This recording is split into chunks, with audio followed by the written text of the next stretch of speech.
దూరం ఉండి కూడా చంపలేము అని.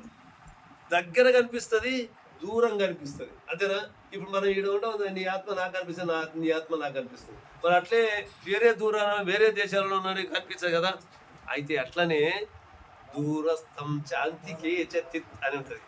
అంటే దీన్ని ఎందుకు చంపలేము అంటే ఆత్మ ఎంత ఎంత పెద్దదని అనుకున్నాం కదా. ఇప్పటిదాకా ఆత్మను పెద్దదని భావించడం, అన్ని లోకాల్లో నిండినాం. ఇప్పుడు నేనేమంటున్నా అంటే ఆత్మ చాలా చిన్నగా ఎంత ఉంటుందంటే మైక్రోస్కోప్ పెట్టి చూస్తే ఆ ఒక అణువు కనిపిస్తే ఆ అణువులో 100 భాగంలో ఆత్మ ఉంటుందంట.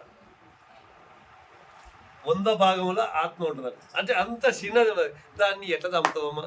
గత సన్నదాన్ని పట్టుకొని నీవు బాణం వేస్తావా, బాంబు వేస్తావా, నీవు కాల్చేస్తావా, గాలితో తగ్గింపజేస్తావా, నీళ్ళల్లో వేస్తావా, అగ్నిలో కాలుస్తావా, ఏం చేస్తావు? ఏం చేయవు. నీకు పట్టదు, నీకు దొరకదు అది. అంటే ఇప్పుడు ఈ శ్లోకం ఎక్కడ ఉన్నది అంటే 11వ అధ్యాయం ఉంటుంది. భగవద్గీతను బాగా పరిశోధన చేయాలమ్మా. చదవడం గొప్పతనం కాదు. మనం చదివి వచ్చింది సరిపోయింది. ఇప్పుడు చదివినాం చాలు.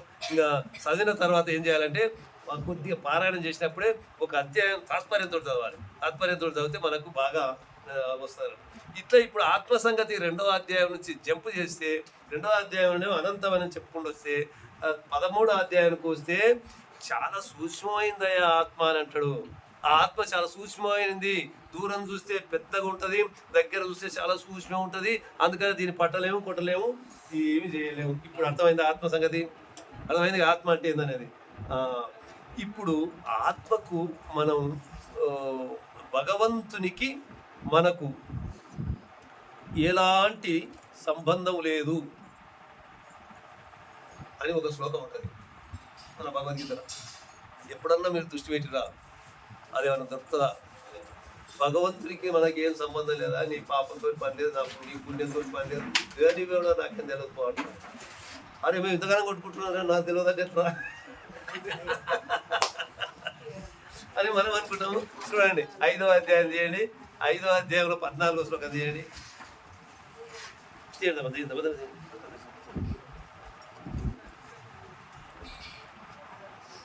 నకర్తత్వం న కర్మాణి లోకస్య సురతి ప్రభో న కర్మ ఫల సంయోగం స్వభావస్తు ప్రవర్తతే. ఈ శ్లోకం ఏందమ్మా అంటే నీ పాపంతో నాకు పని లేదు, నీ పుణ్యంతో నాకు పని లేదు, నీ ఉపాసం ఉంటే ఉండు, నేను తినకుండా ఉన్నా, నేను దీక్ష చేస్తున్నా చేసే చేయి, నీ పుణ్యం నీకే ఉంటుంది, నీ పాపం నీకే ఉంటుంది, నీ కర్మ నీ ఎంట వస్తుంది, నీ కర్మ వల్ల నీకు మళ్ళీ జన్మ వస్తుంది, ఆ జన్మలు ఎత్తి మళ్ళీ పాపం చేసుకుంటావు, పాపం చేస్తే మళ్ళీ జన్మలు ఎత్తావు, ఇట్లే పుణ్యం చేసుకుంటే చివరికి నాకు చేరుతావు. కానీ ఎప్పటికీ నీ కర్మలతోటే నీకు సంబంధం, కానీ నాకు ఎలాంటి సంబంధం లేదు అని అంటాడమ్మా భగవంతుడు. అట్లయితే ఇడిచిపెట్టి అలాగే భగవద్గీత ఇడిచిపెట్టి ఇడిచిపెట్టి ఇక వాయపోయినతో ఇప్పటికే టైం వేస్ట్ అయింది. ఇంతవరకు చేసి ఇంకా ఎందుకు నాయన ఈ పూజలు ఎందుకు, ఈ కథలు ఎందుకు, ఈ కథ ఎందుకు, ఇదంతా ఇక దాన్ని ఈయన జోరే పెట్టద్దు. ఈయన నాకు గుర్తులేదు అంటున్నాడు అన్నప్పుడు ఇంకా మనం ఎట్లా చేద్దాం చెప్పు అంటాడా? అట్లా ఏమన్నాడంటే ఆయన నాకు తత్వం నా కర్మ నీ కర్మలు నీ వెంటనే తిరుగుతాయి, నీ వ్యవహారం నీ పుణ్యం కానీ నీ పాపం కానీ నాకు సంబంధం లేదు అని అంటాడు కదా. నా కర్మ ఫల సంయోగం అంటే నీ కర్మల వల్ల వచ్చినటువంటి ఫల సంయోగం, నీ ఫలితం కూడా నాకు అక్కర్లేదా, నీ అంటనే ఉంటుంది. ఒక ఉపాధ్యాయుడు పాఠం చెప్తాడు పిల్లలకు, వాడు ఫస్ట్ క్లాస్ చదివి వాడు ర్యాంకు తెచ్చుకొని వాడు పోతాడు, వాడేమో మొదట అయ్యి ఏదో బర్రగాస్తాడు, ఏదో ఒక రకంగా ఇట్లా అవుతాడు అనుకో. అయితే ఉపాధ్యాయుని తప్ప అది ఈయనట అనేది తప్ప. అట్లనే భగవంతుడు కూడా మనకు చెప్పే తీరుగా చెప్తున్నాడు. విన్నోడేమో బాగుపడుతున్నాడు, వినోడేమో బాగుపడతలేడు. నీ కర్మలతో నాకు సంబంధం లేదు ఆయన అంటే మనం టీచర్ పెట్టండి, మనం చదివియాలి కదా, మంచిగా చదవాలని. అందుకనే గురువుని చేరాలి. గురువుని చేరి టీచర్ పెట్టినట్టు ఒక గురువు ఉంటాడు. ఆ గురువు ఏం చేస్తాడంటే సన్మార్గంలో పంపించి వాడిని ఒక మంచి ఉత్తమ మార్గంలో పంపిస్తాడు. అందుకనే దేవునికి నీ కర్మలతోటి సంబంధం లేదు. మనము తెలియక ఏమంటామంటే దేవుని కంటే మన్నుయ్యా నన్ను ఇంత పాపం చేస్తున్నాడు, నేను నిరంతరం భగవద్గీత చదువుతుంటా, ఒక్కనాడు కూడా పుస్తకమే చూడలేదు, వానికి మస్తు పైసలు ఉన్నాయి, వానికి మస్తు బిల్డింగ్లు ఆస్తులు ఉన్నాయి, నేను ఇంతగానో చేస్తున్నాను, నాకు ఇంత కష్టాలు పెడుతున్నాడు. సరే నాకు ఉన్నతలు ఉండే కానీ కష్టాలు పెడుతున్నాడు ఎందుకు అని మనం తిడుతుంటాం దేవుని. కానీ అది దేవునికి సంబంధమా? చెప్పండి ఇక. దేవునికి సంబంధం లేదు కదా. ఎవడు చేసుకున్న పుణ్యం వానికి వస్తుంది, ఎవడు చేసుకునే కర్మను వాళ్ళు అంతలే అనుభవిస్తారు. అందుకనే మన కర్మలు మనం. ఇప్పుడు మానవ జన్మ చాలా విశిష్టమైనటువంటిది, చాలా గొప్పది, ఉత్కృష్టమైనటువంటిది అన్నాం. ఎందుకు అన్నాం? మళ్ళీ మళ్ళీ రాదు కాబట్టి 84 లక్షల జీవరాశుల జన్మలు ఎత్తి మానవ జన్మ వచ్చింది కాబట్టి. అయితే మానవ జన్మ ఎందుకు ఇచ్చిందంటే మనం కొద్దిగా జ్ఞానం నేర్చుకోవాలి, ఆయనను భగవంతుని కొద్దిగా దగ్గర తెలుసుకోవాలి. జ్ఞానం అనేది ఏంటి? ఈ ప్రపంచంలో ఉన్నాయండి ఇహలోకానికి పరలోకానికి సంబంధించినవి కావాలి. మన పరలోకానికి సంబంధించి చేసుకోవాలి, ఆయనను ధ్యానించాలి. ఆయనను పట్టుకోవాలంటే గురువును పట్టుకోవాలి, గురువుతోటి ఆయన అదే సాధ్యం.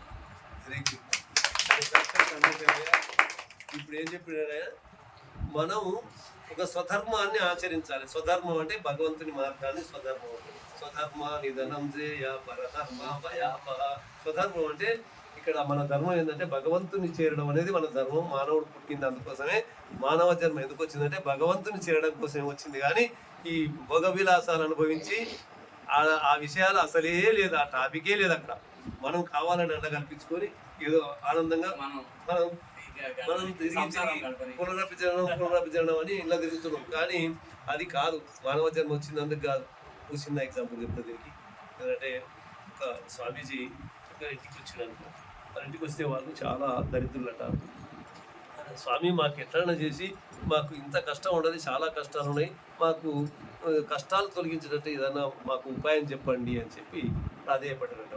అడిగితే ఈ స్వామీజీ ఏం చేసినంటే, సరే స్వామి, సరే నాయన మీకు ఉపాయం చెప్తున్నా, ఒకటి స్పర్శవేది అని ఒక వస్తువు ఇస్తా. స్పర్శవేది అని ఒక వస్తువు ఇస్తా, దాన్ని తీసుకుపోయి ఇనుప వస్తువుకు తలిగిస్తే బంగారం అవుతుంది. ఇక మీకు ఏం ఫికర్ లేదు, ఇంక నీ సంసారం అంతా మంచిగా పెద్దగా చేసుకోవచ్చు. ఇంకా మనకు అయ్యప్ప ఉన్నాడు, ఇంకా బంగారం ఇస్తూనే ఉంటాడు. ఇనుపకి తలిగిచ్చి ఇస్తే ఇంకా ఆయన ఇస్తాడు. ఇంకేం ఫికర్ లేదు అని ఇక ఆయనకి ఇచ్చిపోయాడు. ఆయన ఎవరికి ఇచ్చిపోయాడు? ఆయనకి ఇచ్చిపోయాడు. ఎవరు? స్వామీజీ ఇచ్చిపోయాడు. ఇచ్చిపోయేటప్పుడు ఏం చెప్పాడంటే, అయ్యా 1 సంవత్సరం వరకు చూసుకొని, నీలాంటి వాళ్ళు చాలా మంది ఉంటారు, మన వాళ్ళకి ఇవ్వాలి, అలా ఒకదాన్నే కాదు అంతటా ఇవ్వాలి, కాబట్టి 1 సంవత్సరం ఉంచుకో, తర్వాత నాకు మళ్ళీ అప్పచెప్పాలి, నేను సంవత్సరం నాడు మళ్ళీ వస్తా అని అన్నాడు. అంటే ఇక ఈయన ఏం చేసినంటే, ఈయన ఈడ ఆమనగాలు పోయి ఒక ఇనుప దుకాణాన్ని ఖరీదు చేసి దుకాణమే కొంటే మనకు సరిపోని బంగారం వస్తుంది. అప్పటిదాకా ఇప్పుడు ఈ చిన్న వద్దురా, పెద్దదే పులినే కొట్టాలి మెదడు తినాలి, ఏనుగుని కొట్టాలి మెదడు తినాలి అన్నట్టుగా ఈయన ఆలోచన, ఆశ పెద్దదిగా, మానవునికి ఆశ పెద్దది. అట్లా అనుకోని నేను ఏం చేసినంటే, ఆమనగాలు పోయి ఇనుప దుకాణానికి పోయి, అయ్యా ఎట్లా ఉండదు అయ్యా ధర, ఇనుము కొన్నా, మొత్తం దుకాణమే కొనాలనుకున్నాను. అంటే నాయన ఇప్పుడు వద్దు నాయన, జర ఇప్పుడు ధరలు ఎక్కువైనాయి, ఇప్పుడు బయట మార్కెట్ సరిగా లేదు, ధరలు ఎక్కువ ఉన్నది, ఇప్పుడు బంగారం ధర 1,15,000 అయింది, అంతకాడికి వచ్చింది, ఇప్పుడు ధర వద్దని కొనం కదా మనం. అట్లే ఆయన కూడా ఏం చేసినట్టే, ధర ఎక్కువ ఉన్నది, ఒక 6 నెలలు ఆగి రాపో అన్నాడు. మళ్ళా 6 నెలలు అయినాక మళ్ళీ పోయినట్టు, ఇంకా మళ్ళీ దుఃఖమే పొందమని పోతే ఆడిపోతే అల్లా మళ్ళకి అయిందట. ఏదో మరి రియల్ ఎస్టేట్ లేదు, ఇప్పుడు మూలధనాలు లేవు, పడిపోయినాయి, పైసలు ఏమంతా లేవు. అది ఏమన్నా ఉన్నగానే ఆ చంద్రబాబు దగ్గరికి వస్తున్నారు, అక్కడ అమరావతి నిర్మాణాలు చేస్తున్నారు, తెలంగాణ ఎవరు చేస్తలేడు, ఇప్పుడు మూల ధరలే లేవు అన్నాడు. అంటే ఇనుప ధరలు లేవు, ఇంకా ఇంకా నెలలు ఆగితే చూద్దామని అన్నాడు. 6 నెలలు అయినాక కామాట అన్నాడు. అంటే రెండోసారి పోయినాక 6 నెలలు అయినాక సంవత్సరం అయింది. ఇప్పుడు సంవత్సరం అయినాక ఇంటికి వచ్చింది.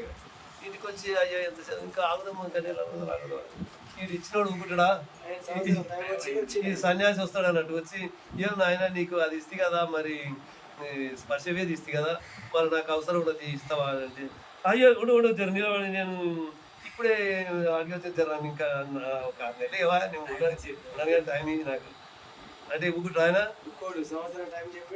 నీకు టైం అయిపోయిందా, అవకాశం అయిపోయిందా అని గుంజుకొని పోయినాడు. స్వామీజీ తీసుకపోయాడు. తీసుకపోతే ఈయనకి ఏమైంది, ఏది ప్రాప్తం లేకపోయా ఇంట్లో ఉన్న కాడ కర్రుకోండు ఈరపీటనో కమలకత్తి కొడవలో దానికి దాకిచ్చిన కానీ మీకు సరిపో వీరికి ఇంటికాడికి మస్తు అవుతుంది ఇనుప కుర్చీ అవి ఇవి ఉంటాయి ఇనుప వస్తువులు ఏదో నాకు కలిగిస్తే ఇంత అంత బంగారం సరిపోతుండే బాగుపడుతుండే వాడు అట్లా లేదు ఆశ ఏముంటుందంటే మానవునికి ఆశ మొత్తం పెద్ద గుండి ఇట్లా చేసి ఇదంతా ఎవరి కథనం కాదు ఇది స్పర్శవేది కాదు ఇది సాధువు కాదు జన్మ ఇచ్చినటువంటి మానవుడు నీకేం చెప్పిండా అంటే నీకు 100 సంవత్సరాలు ఆయుష్ ఇస్తున్న బిడ్డ నువ్వు మంచిగా ఆరోగ్యంగా బతికితే అంతకాలం ఉంటావు నీ శరీరాన్ని ఇంజన్ అయితే 100 సంవత్సరాలు పనికి స్టార్ట్ చేసినా నువ్వు దాన్ని ఎట్లా కాపాడుకుంటే అట్లా ఉంటుంది నువ్వు ఇంకా ఎట్లా కాపాడుకుంటావు నీ ఇష్టం అని చెప్పి ఇస్తే నువ్వేం చేసినావు అంటే ఇక దేవుని దిక్కులు మళ్ళరా అంటే దేవుని దిక్కు ఇక్కడ మళ్ళీవయ్యా నువ్వు పుదస్థానం 6 నెలలు అయినాక ధరకు వస్తుంది 6 నెలలు అయినాక ధర ఈ ధరేక జోరే ఈ సంసారం జోరే ఈ సత్యమంగళ కూడా ఇదే జోలి ఉండే ఇక నీకు పరిచవేది యొక్క విలువేడ తెలిసే మనిషి యొక్క విలువేడ తెలిసే ఏమంటారు వస్తాడు చివరికి అయ్యా నీ పరిచయం టైం అయిపోయింది ఇక తీసుకుపోతున్నాను